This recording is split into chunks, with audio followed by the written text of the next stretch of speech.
Now, what turns an experience into a trauma? Yeah.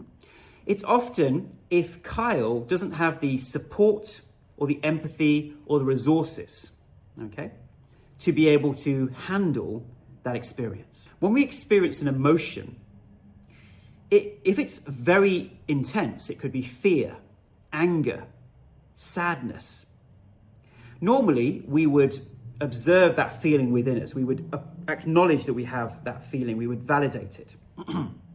And we would then look to be able to resolve it in our own minds, because that emotion is trying to tell us something. It's trying to inform us of something that we need to do.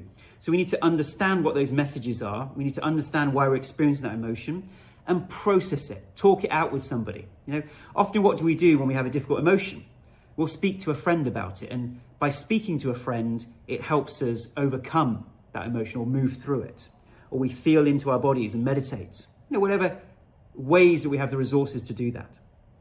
But as you can imagine, Kyle, if she's a child, doesn't necessarily have the resources to be able to process that emotion.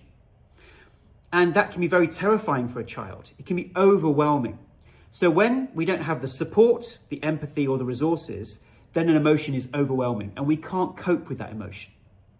So the mind comes up with a very clever idea. What it says is, let me repress that emotion and that feeling, because it's too scary to feel right now for a child.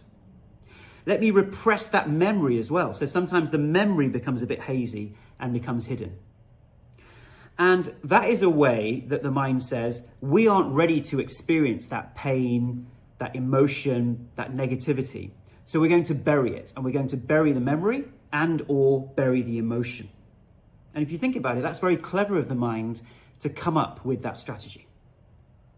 Now, if those events are one-offs, they may not affect Kyle so much. But if they are complex and developmental, so what that means is the trauma is experienced, or the events are experienced again and again and again and again. So the trauma or the traumatic events build on top of each other, and that then means that the mind has to repress a lot of our childhood, a lot of those experiences, just to be able to cope and function day to day.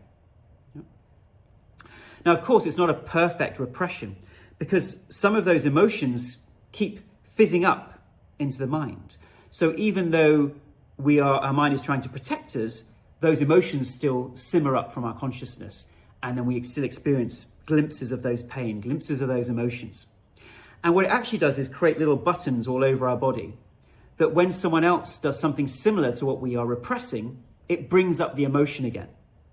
So it becomes easy to push our buttons.